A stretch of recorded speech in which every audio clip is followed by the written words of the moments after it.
afternoon, everybody. I apologize, we are running a little late. I'll do my best to catch up a little bit on what we have here. I'd like to present today the 2024 financial results overview of what we've been getting up to. I'd like to cover in this period just a little bit about SACTA's background. We can probably go over that quite quickly because we've heard a lot about that. How the levy is actually utilized. I think it's important to know the complications around the crop year versus the marketing season versus the financial year. And you can read the rest of what we're going to be covering there. So, as you know, we are a non-profit company and our main responsibility is to administer the statutory levy on certain self-pollinated crops.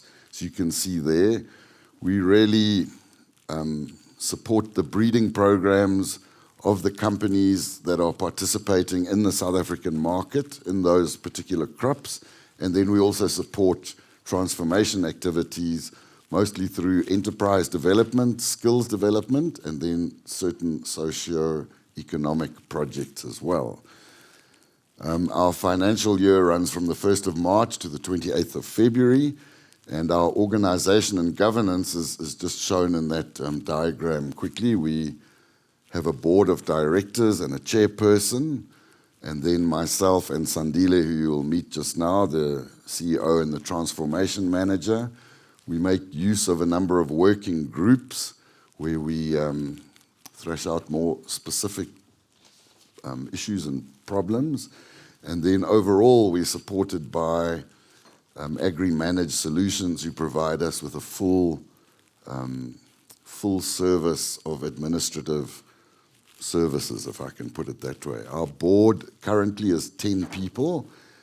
We allowed a board of up to 11. 2 representatives from Sansor, 2 from Grain South Africa, 1 from AgBiz Grain, and 2 ministerial appointees, and then 1 or 2 other folk on that board as well. So I'd just like to describe as well how the levy is utilized. So we collect the money, and then it's probably easier to understand if we take 100 Rand of levies that's been collected, how is that used up?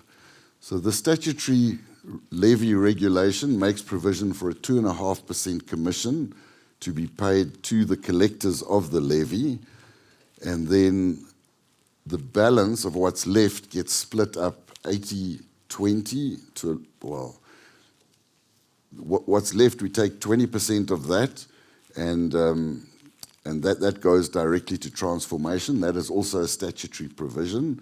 We also take out our administrative costs, so that's really for the running of SACTA and funding AMS for their services as well. So in this particular example, this was a couple of years back, our admin costs were R2.93, but they've come down a lot as the pool of the levy has increased. That percentage has come down considerably. And then what's left gets distributed to the seed companies for investment in their breeding programs. And that's around 75, 76 odd rands out of every 100 Rand. Essentially, though, it's an 80-20 split, excluding the admin and commission costs. The other important thing to look at is how we manage with the crops, and here I'd like to just acknowledge Mr. Haynes, who set up this set of graphics to explain to me when I took over from him how the whole system works, and I still find this really, really useful. So if we look at soybean planting, that's normally around September, and it runs over Christmas, December and January, to harvesting in April, May the following year. The spring and winter wheat, though, all fits into 1 year, planting around April and harvesting towards the end of the year. So this is the actual stuff that the farmers do when they put the seed in the ground. However, the marketing season for those different commodities is somewhat different. So again, soybean is quite simple. It starts in March and ends in February, and it fits in with the financial year, so that makes our accounting really easy on that side. But on the winter grains, that becomes more complicated because it actually falls over 2 financial years, as you can see there. So what we try and do is make a distribution on the soybean levies around August, September each year, and then on the winter grain side, we try and make that distribution back to the seed companies by the end of the year. So that's normally late November, middle December. Again, the reporting period that we're looking at now is for the financial year that ended in February 2024. But again, on the winter grain sides, this takes up 2 parts of the levy season, if I can put it that way. And then on the soybean side, we are reporting on the year March 23 to Feb 24, and the levy during that period was 66 Rand per tonne. If you look at the upper part of the graph, you can see, because it falls over 2 marketing periods, the reporting period includes a period where we were collecting 32 Rand a tonne on wheat, and another period when we were collecting 33 Rand a tonne on wheat. So you can see some of the complications in there. Just for interest's sake as well, our current soybean levy that's been approved expires on the 28th of February 2025. So for the levy to continue, we've had to make an application for a new approval. That application has been done and it has been submitted. And this time around, it's a 3-year application over 3 seasons. And the tariffs for which we have applied are 70 Rand per tonne, 73 Rand per tonne, and 84 Rand per tonne going forward. Then we try to measure our efficiencies in terms of collecting the levy, how good are we at that? And when I say we, I'm referring to a large extent also to Agri-Managed Solutions, who are providing a large part of that service. What we do to do the calculation is we make use of SACTA, or the South African Grain Information Service, to determine what the delivery was into silos and storage facilities from the farmers. And we take that as 100%. We then see how much funding we've collected and divide that by the annual levy tariff to get the number of tonnes that we've collected the levy on, and then we calculate a percentage of that. So these are the percentages that are reflected here, and you can see in our last period, October 22 to September 23, our collection efficiency on wheat was 93%, same for barley, and in oats you'll see it was 102%.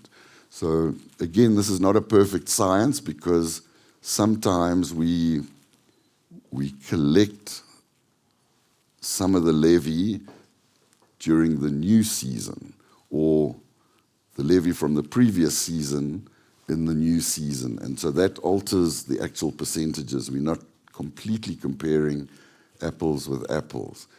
So what we normally see is where we have a year that we've had a very high collection percentage, the year prior to that tended to be a bit lower because we hadn't recorded that collection in that year. It was recorded in the following year.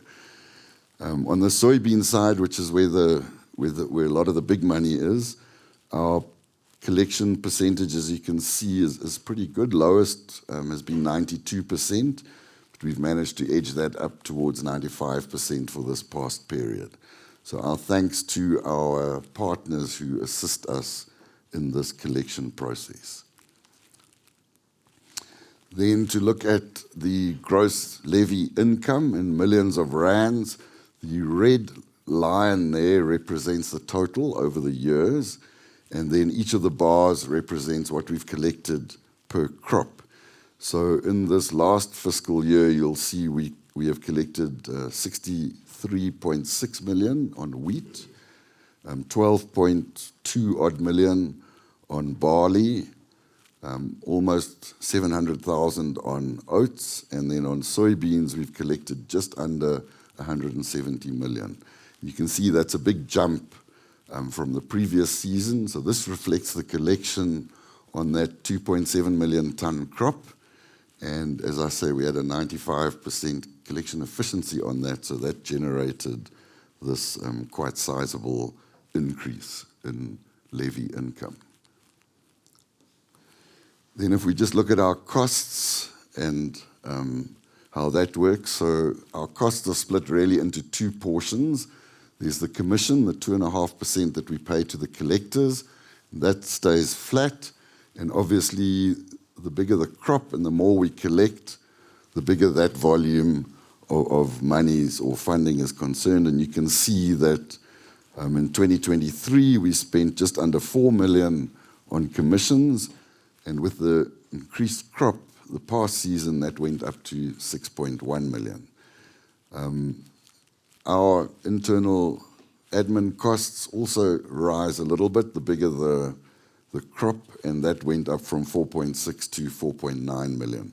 The graph on the right-hand side shows the percentages of those costs as a percentage of the gross levy income. So the green line is the fixed 2.5% over the years, and you can see our actual cost is dropping from around 2.8% down to 2% in the past season. So that's large. Even though we spent a bit more, that's as a function of the bigger crop that we compare ourselves against.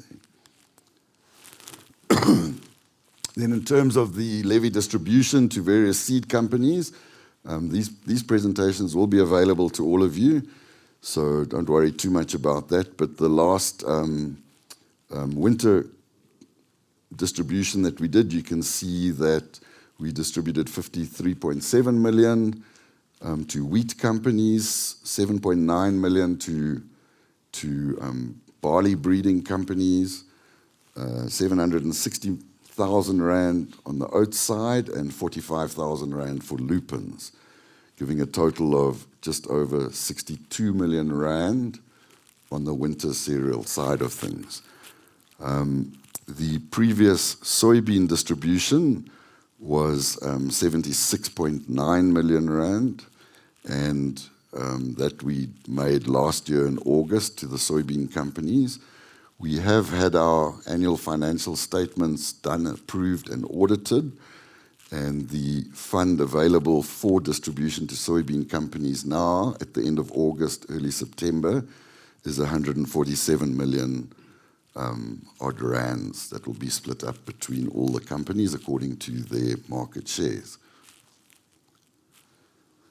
A lot of this I think we've probably touched on already, and my thanks to the previous speakers that have alluded to the impact that SACTA has made. But just as a sort of summary, since 2016, we have distributed 287 million, that's before the 147 that's coming up, to soybean companies, 319 million to wheat breeding companies, 56 million to barley companies, and the rest you can see there. And the graph at the bottom is what Ferdy was also alluding to. We have had a number of new varieties registered, which we feel are contributing to the improvement in yields and certainly the choice that farmers have in producing soybeans and winter grains. I think one of the interesting things that we do need to touch on is the approval of new technologies and the confidence that the SACTA system, if I can put it that way, is giving to multinational companies and encouraging them to invest their new technologies and the costs that go with them in South Africa. So in the past couple of seasons, we've had a brand new soybean technology approved. This is Intacta Roundup Ready 2 Pro, which is a combination of insect control traits and weed or herbicide tolerant traits. A second technology, Conquesta E3, has been approved. It's gone through the regulatory system. It hasn't been commercialized yet. That will be coming up shortly. And then there are trials underway on a third technology called HB4, particularly with relation to soybean, and this is a stress tolerance kind of technology, and the initial results are looking quite good. I think Andre and Ferdy have both alluded to how markets have opened up for the soybean product, and I was very interested to hear that Andre reckoned a 3 million ton crop is what would be really good for South Africa. So we will continue to do our best to contribute to that. This really brings me to the end of my presentation. I just wanted to touch on transformation and set the stage for Sandile. So because the levy is a statutory levy, 20% of the net levy income must be allocated to transformation projects. And we do this strictly according to the National Agricultural Marketing Council's guidelines for transformation. With that, I'd just like to end off saying that our financial statements are available on our website for anybody that's interested, as well as any other kind of information. Some of the presentations we've done, the videos of this day's activities and the previous year's activities are also there if anybody wants to go back. You're also free to contact me at that email address, or Beatrix from AMS at beatrix@agrimanage.co.za. So with that, I thank you very much. Thank you.